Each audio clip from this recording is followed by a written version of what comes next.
ভাই হল জিও ট্যাগিং এর ইকেওয়াইসি পঞ্চায়েতে পঞ্চায়েতে শুরু হলো। পঞ্চায়েতে পঞ্চায়েতে জিও ট্যাগিং এর ইকেওয়াইসি শুরু হলো। আপনারা যদি জিও ট্যাগিং করে থাকেন অনলাইনের মাধ্যমে বা অফলাইনের মাধ্যমে প্রধানমন্ত্রী আবাস যোজনা ঘরের জন্য অ্যাপ্লাই করে থাকেন, তাইলে আপনারা জিও ট্যাগিং এর ইকেওয়াইসি করতে হবে। পিএম আবাস যোজনা ঘরের জন্য যদি কখনো অ্যাপ্লাই করে থাকেন তাইলে আপনারা জিও ট্যাগিং এর ইকেওয়াইসি করতে হবে। প্রধানমন্ত্রী আবাস যোজনা ঘরের ইকেওয়াইসি যদি করতে চান, জিও ট্যাগিং ইকেওয়াইসি যদি করতে চান, তাইলে আপনারা ভিডিওটি না টেনে দেখবেন, ভিডিওটি মনোযোগ সহকারে দেখবেন, তাইলে বুঝতে পারবেন। চলুন আমরা স্টার্ট করি। প্রথমে যখন চালু হয়েছিল আবাস যোজনা, পিএম আবাস যোজনা ঘরের অনলাইন অ্যাপ্লাই বা অফলাইন অ্যাপ্লাই, জিও ট্যাগিং যখন চালু হয়েছিল আপনাদেরকে দেখিয়ে দিয়েছিলাম কিভাবে অ্যাপ্লাই করবেন। অ্যাপ্লাই প্রসেস দেখিয়ে দিয়েছিলাম। প্রধানমন্ত্রী আবাস যোজনা ঘরের অ্যাপ্লাই, পিএম আবাস যোজনার অ্যাপ্লাই দেখিয়ে দিয়েছিলাম কিভাবে অ্যাপ্লাই করবেন। এখন চালু হয়েছে জিও ট্যাগের ইকেওয়াইসি। আপনারা জিও ট্যাগের ইকেওয়াইসি করতে হলে প্রথম থেকে শেষ পর্যন্ত দেখতে হবে। প্রথমে আসে প্রধানমন্ত্রী আবাস যোজনা গ্রামীণের অধীনত সম্ভাব্য হিতাধিকারী চিনাক্তকরণের বাবে আবাস প্লাস 2026 জরিপ। এই জরিপ নিম্নলিখিত যে কোনো এক ধরনের সম্পন্ন করা হবে। আপনারা প্রধানমন্ত্রী আবাস যোজনা গ্রামীণের অধীনত সম্ভাব্য হিতাধিকারী চিনাক্তকরণের বাবে আবাস প্লাস 2026 জরিপ, এই জরিপটি আপনারা ভালো করে দেখতে হবে, বুঝতে হবে। এই জরিপ নিম্নলিখিত যে কোনো এক ধরনের সম্পন্ন করা হবে। এরপরে আছে জরিপকারীর দ্বারা, এরপরে আছে সজরিপ। আপনারা এগুলো ভালো করে দেখতে হবে, বুঝতে হবে, ভালো করে পড়তে হবে। এরপরে যদি বুঝে নেন তাইলে আপনারা জিও ট্যাগের ইকেওয়াইসি করতে পারবেন একদম সহজভাবে। যদি বুঝে নেন তাইলে আপনারা একদম সহজভাবে জিও ট্যাগের ইকেওয়াইসি করতে পারবেন। অফলাইন করবেন নাকি অনলাইন করবেন আপনারা ভালো করে পড়ে নেবেন, বুঝে নেবেন, এরপরে আপনারা করতে পারবেন। জরিপকারীর দ্বারা প্রথম গাঁও সভা, এরপরে আছে ASRL এমর সখীসকলৰ সহায়ত প্রাথমিক জরিপ, এরপরে আছে প্রাথমিক তালিকা প্রস্তুতর বাবে দ্বিতীয় পর্যায়ের গাঁও সভা, তালিকার প্রাথমিক খচরার বাজহুয়া প্রদর্শন আৰু আপত্তি নিষ্পত্তিকাল বিধানসভা সমিতির পরীক্ষা, জেলা পর্যায়ের সমিতির অনুমোদন, আবাস প্লাস 2026 এপর জরিয়তে পূর্ব পঞ্জীয়নকৃত জরিপকারীর দ্বারা জরিপ।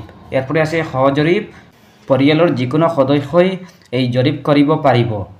আপনাদের পরিবারের যে কোনো সদস্য এই জরিপটি করতে পারবেন। এরপরে আছে আধারের সহায়ত বাধ্যতামূলক ইকেওয়াইসি।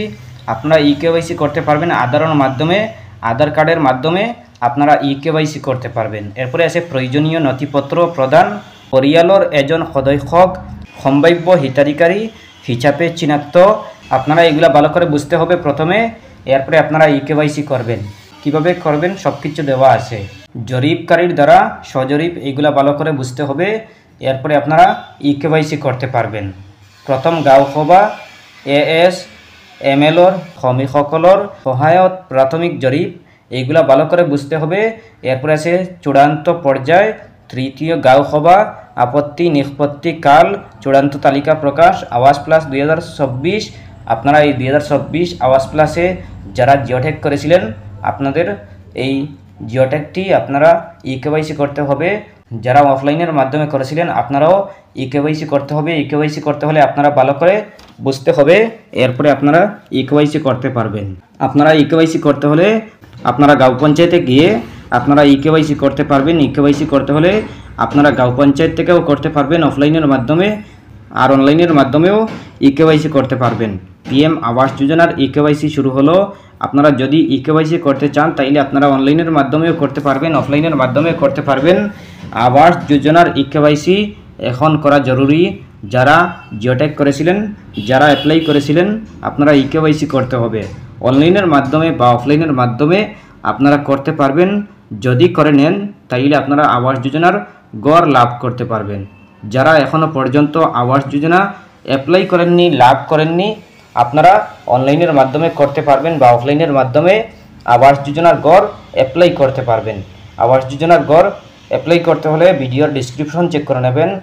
ভিডিওর ডিসক্রিপশনে দিয়ে দেবো আবাস যোজনার ভিডিওর লিঙ্ক, অ্যাপ্লাই ভিডিওর লিঙ্ক। আপনারা যদি ভিডিও দেখে নেন শেষ পর্যন্ত তাইলে আপনারা বুঝতে পারবেন, এরপরে আপনারা অ্যাপ্লাই করতে পারবেন, জিওটেক করতে পারবেন। এরপরে আপনাদের যদি সব কিছু ঠিকঠাক থাকে, সঠিক নিয়মে হয়, তাইলে আপনারা আবাস যোজনা লাভ করতে পারবেন। আর যারা অলরেডি করে নিয়েছেন, আপনারা ইকেওয়াইসি করতে হবে। ইকেওয়াইসি করা জরুরি। যদি ইকেওয়াইসি না করেন তাইলে আপনারা আবাস যোজনা লাভ করতে পারবেন না। আপনারা ইকেওয়াইসি করতে হবে, এরপরে আপনারা আবাস যোজনার প্রথম কিস্তি পাবেন, আবাস যোজনা লাভ করতে পারবেন, প্রধানমন্ত্রী আবাস যোজনার ঘর লাভ করতে পারবেন। পিএম আবাস যোজনার ইকেওয়াইসি করা জরুরি। যারা 2024 বা 25-এ জিওটেক করেছিলেন, প্রধানমন্ত্রী আবাস যোজনার ঘর অ্যাপ্লাই করেছিলেন, আপনারা প্রধানমন্ত্রী আবাস যোজনার ইকেওয়াইসি করতে হবে। আপনারা যদি ইকেওয়াইসি করে নেন তাইলে আপনারা পিএম আবাস যোজনার ঘর লাভ করতে পারবেন। পিএম আবাস যোজনার ঘর লাভ করতে হলে ইকেওয়াইসি করা জরুরি। ইকেওয়াইসি করতে হলে আপনারা আপনাদের গাঁও পঞ্চায়েতে গিয়ে আপনারা খোঁজ করবেন, এরপরে আপনারা ইকেওয়াইসি করতে পারবেন। আপনারা জানতে পারবেন। যদি আপনারা আপনাদের গাঁও পঞ্চায়েতে চলে যান তাইলে আপনারা বুঝতে পারবেন কিভাবে ইকেওয়াইসি করবেন, আপডেট করবেন। এরপরে আপনারা ইকেওয়াইসি যদি জেনে নেন তাইলে আপনারা একদম সহজভাবে অফলাইনের মাধ্যমে করতে পারবেন। আপনারা আধার কার্ডের মাধ্যমে ইকেওয়াইসি করতে পারবেন। এরপরেও যদি কোনো সমস্যা হয় কমেন্ট করতে পারেন। আশা করছি বুঝতে পেরেছেন। ভালো লাগলে লাইক ও শেয়ার করবেন, চ্যানেলটি সাবস্ক্রাইব করবেন, পেজটি ফলো করবেন। ধন্যবাদ।